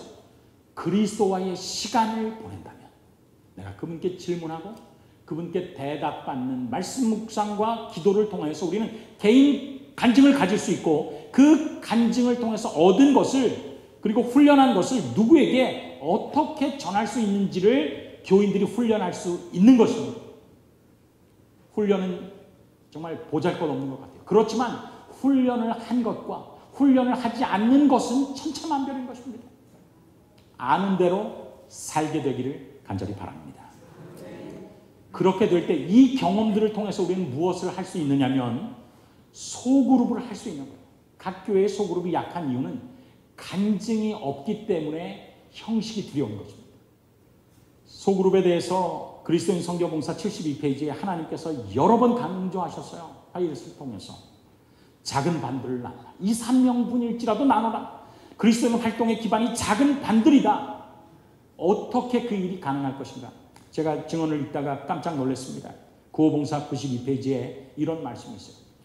이것이 참된 선교 사업이며 이 일이 이루어질 때 많은 사람들은, 많은 교회들은 꿈에서 깨어난 것처럼 각성할 것이다.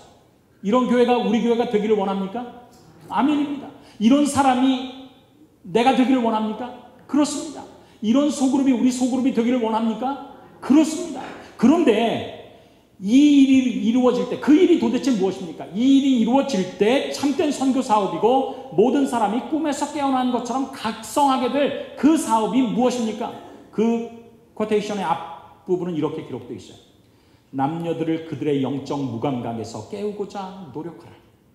네 가지를 이야기할 수 있도록 구비시키면서 그들이 영적인 상태로 깨어난다는 것입니다. 첫 번째는 그대가 어떻게 예수님을 발견했는지를 말해주라. 그러니까 우리가 네 가지를 말해주면 교회가 깨어날 뿐만 아니라 내 자신도 깨어난다는 것입니다. 첫 번째는 그대가 어떻게 예수님을 발견했는지를 말해주라. 이것은 기도노트 훈련을 통해서 우리가 간증을 가질 수 있습니다. 두 번째, 그분을 섬기는 중에 얼마나 복된 경험을 얻어왔는지를 말해주라. 내가 13주를 주님을 위해서 헌신할 때 우리는 주님을 위해서 경험을 가질 수 있어요. 전도를 어떤 사람에게 어떤 일들을 했다라는 우리가 근거를 가질 수 있기 때문에 그렇습니다. 세 번째, 그분의 말씀에서 귀중한 교훈을 배울 때 받는 축복을 그들에게 말해주라. 이게 무엇입니까? 말씀의 이유식인 설교 노트를 내가 기록했을 때 그 경험을 통해서 깨닫게 되는 것입니다. 네 번째, 그리스도인 생에서 얻는 즐거움과 기쁨을 그들에게 말해주라. 내 주인의 즐거움에 참여하리라가 영혼을 구원하는 것이기 때문에 그리스도인 생에서 얻는 즐거움과 기쁨은 선교 대상을 찾고 그들을 위해서 봉사하며 그들을 주님께 인도할 때 오는 것입니다. 그래서 이 네 가지를 말해주는 게 참된 선교 사업이고, 이 일이 이루어질 때 많은 교회와 사람들이 꿈에서 깨어난 것처럼 각성하게 될 것인데, 그 일들은 우리가 매일 주님을 차근차근 따라가는 데서 얻게 될 것이며, 그것을 가장 유쾌하고 용기에 벅찬 말로 내가 간증할 때 저 사람은 정말 고상한 길을 발견했구나라는 사실을 주위 사람들에게 보여준다라고 말하고 있는 것입니다. 우리 교회가 내가 그 일을 위해서 존재하고 부르심을 받고 구원함을 받았다면 우리 교회를 그런 용도에 쓸모있게 사용할 수 있도록 훈련하게 되기를 간절히 바랍니다. 두 명의 나무꾼이 산에 나무를 하러 갔어요. 같이 올라갔습니다. 같은 산입니다. 그리고 같이 점심을 먹었어요. 같은 시간 동안 나무를 뱄습니다. 내려오는데 엄청나게 다른 결과가 일어난 것입니다. 한 사람은 등짐에 나무를 많이 지고 내려오는 거예요. 근데 한 사람은 조금만 지고 내려오는 것입니다.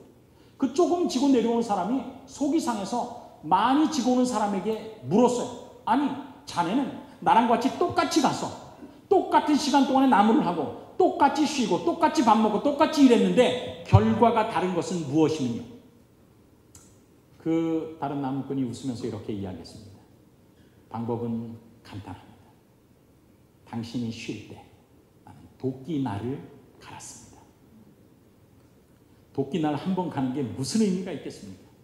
그러나 도끼날을 가릴 때 내가 사명을 위해서 내 자신을 트레이닝할 때, 내 도구를 훈련할 때 우리 주님께서 원하시는 것들을 우리가 갖게 될 것입니다. 전도를 위해서 교회를 훈련하는 것은 어떤 효과가 있느냐면, 첫 번째는 전교인들에게 모두 말씀, 기도, 전도의 기초훈련을 하게 됩니다. 그리스도인이라면 필요한 기초훈련을 감당할 수 있다는 거예요. 두 번째, 더 큰 성장과 봉사를 하기 원하는 신자들이 제자훈련에 자원하게 되는 것입니다. 그래서 전체적인 교회는 증거, 다시 말해서 간증을 갖고 자라나고 더 큰 사역을 위해서 봉사하는 사람들은 증명의 전도를 할 수 있도록 교회가 훈련되는 것입니다. 누가 오더라도 교회가 받을 수 있도록 준비되며, 누가 와서 요청하더라도 그들의 영적인 필요에 의해서 말씀 묵상을 나누고, 기도를 어떻게 하는지를 나누고, 그 다음에 성경 말씀 가운데서 어떻게 하나님의 음성을 듣는지를 교회가 훈련하게 된 것입니다. 우리 모든 교회가 그런 교회가 되기를 간절히 바랍니다. 신자들이 다른 사람들에게 빛을 나눠주는 방법을 이해함으로써 믿음을 튼튼하게 하고 지식을 증가시킬 수 있도록 하기 위해 조직된 사업이 교회 내에서 이루어져야 한다. 그들은 하나님께로부터 받은 것을 나누어 줌으로써 믿음이 굳건하여질 것이다. 활동하는 교회만이 산 교회이다. 여러분들을 통하여서 여러분이 출석하는 교회가 산 교회가 되기를 간절히 바랍니다. 주님께서 우리 각 사람을 불렀기 때문에 모든 그리스도인들은 하나님께 영광의 광채를 받아서 그것을 반사하는 보석과 같다. 목사님, 그렇게 훈련하는 것이 얼마나 도움이 되겠습니까? 이상한 말씀이 있죠. 주님께서는 지금 많은 영혼들이 진리로 들어오도록 일하지 않으신다. 얼마나 놀랐는지 몰라요. 주님께서는 지금 많은 영혼들이 진리로 들어오도록 일하지 않으신다. 앞뒤를 살펴봤어요. 한 번도 회심해보지 않은 교인들과 한 번 회심했으나 속으로 뒤로 물러앉은 교인들 때문에 주님께서는 지금 많은 영혼들이 진리로 들어오도록 일하지 않으신다. 헌신하지 아니한 교인들이 새로운 회심자들에게 어떤 영향을 끼치는가? 그들은 하나님의 기별을 효과 없이 만들지는 않는가? 그렇습니다. 주님께서는 영혼들이 진리 안에, 교회 안으로 들어오는 것을 어느 의미에서 막으신다는 거예요. 왜? 교회가 준비되어 있지 않다는 것입니다. 교회가 준비되어 있다면 하나님께서 영혼을 왜 보내시지 않겠습니까? 우리 교회가 준비될 수 있도록 훈련하게 되기를 바랍니다. 두 나무꾼 중에서 한 명이 쉴 때 훈련하고 단련하고 똑같은 일을 반복함으로 익숙하게 된 것처럼 우리 교회가 그렇게 되기를 간절히 바랍니다. 이스라엘의 구원의 여정은 영적 이스라엘의 여정과 아주 똑같습니다. 마지막 계시록 18장에 바벨론 성, 영적 바벨론의 멸망은 가나안 땅에 들어가기 직전에 여리고 성의 멸망을 통해서 알 수 있습니다. 요한계시록 14장에 둘째 천사의 기별에 바벨론이 무너졌는데 실제적인 역사의 성취는 18장의 느비 성령을 통해서 이루어질 것 아닙니까? 그런데 그것을 보여주는 샘플인 여리고 성의 멸망에 대해서 성경은 이렇게 기록합니다. 여호와께서 여호수아에게 이르시되 너희 모든 군사는 성을 둘러 성 주위를 매일 한 번씩 돌되 엿새 동안을 그리하라. 제사장 7은 양각 나팔을 잡고 연약궤 앞에서 행할 것이요 제7일에는 성을 7번 돌며 제사장들은 나팔을 불 것이며 백성은 다 큰 소리로 외쳐 부를 것이라. 그리하면 그 성벽이 무너져 내리리니. 그리고 나서 6일 동안은 이렇게 하고 7일에 외쳤습니다. 여러분 생각해 보십시오. 이게 어떻게 하면 참 기분도 좋고 정말 괜찮으냐면 6일 동안 돌 때 한 바퀴 하루에 돌았더니 왼쪽 귀퉁이가 무너지고 둘째 날 돌았더니 오른쪽 망루가 무너지며 이렇게 했으면 얼마나 도는 기분도 나고 신나겠습니까? 그런데 엿새 동안은 명령에 따라 순종하는데 아무런 변화가 없었어요. 얘기하는 것입니다. 아니 도대체 이거 오늘 우리가 왜 돌지? 아니 돌라고 해서 도는 거잖아. 아니 그럼 이 7일 동안 돌려면 한 바퀴 돌았으면 아니 귀탱이라도 어디 좀 무너지는 금 가는 거라도 좀 보내줘야지. 이렇게 없으면 이게 어떻게 되나? 아니 그래도 이게 돌라고 했으니 돌아야 되지 않는가? 에이 돌겠네. 그러면서 이제 막 계속 도는 거예요. 근데 그 6일 동안 하나님께서 여호수아에게 특별히 명령하신 것이 있습니다. 여호수아가 백성에게 명하여 가르되 너희는 외치지 말며 음성을 들리게 하지 말며 너희 입에서 아무 말도 내지 말라. 왜냐하면 결과가 보이지 않는 것처럼 되는데 명령을 수행할 때 나오는 것은 불평등이 없어요. 아니 좀 6분의 1 정도 무너지면 얼마나 좋아. 네. 그런데 그렇게 하지 않은 것입니다. 그렇지만 마지막까지 그 일을 감당했을 때 7일에 무너진 것입니다. 똑같습니다. 무너졌다 무너졌다 큰 성 바벨론이요. 계시록 14장에 나오는 그 무너졌다라고 이야기하는 것은 18장의 큰 성이 어떻게 무너지는지, 어떻게 늦은 비를 통해서 무너지는지를 보여주는 것입니다. 그렇지만 무너지는 시작은 둘째 천사의 기별을 통해서 이루어지기 시작한 것이죠. 똑같습니다. 엿새 동안 돌아서 아무 일도 벌어지지 않았습니다. 그렇지만 엿새 동안 도는 일을 훈련하지 않고 그 일을 순종하지 않았다면 7째 날 돌 때 아무 일도 벌어지지 않는 것입니다. 오늘 우리가 교회에서 트레이닝을 하는 것이 어쩌면 그냥 작년에도 하고 뭐 하고 이럴 수 있어요. 그렇지만 이게 주님께서 명하신 방법이기 때문에 개인의 성장과 교회의 성장을 위해서 필수적인 것이기 때문에 순종할 때 주님께서 그렇게 순종하는 교회와 그렇게 순종하는 교인들을 통해서 영광 받게 되실 것입니다. 그리고 결국 사업은 순종하는 종들을 통해서 맞춰지게 될 것입니다. 오늘 제가 제시하는 방법대로 교회가 진행되지 않을 수도 있어요. 그러나 반드시 필요한 것은 여러분의 교회가 여러분의 교회의 수준대로 어떤 형태로든지 선교회와 안교와 교회가 트레이닝하는 것이 필요하다는 것입니다. 우리가 주님 앞에서 우리 자신을 겸손히 하고 내 생각을 뒤로하고 헌신할 때 주님의 놀라운 약속, 늦은 비의 약속에 동참하는 여러분과 저희와 그리고 우리 교회가 되기를 간절히 바라면서 말씀을 마치겠습니다.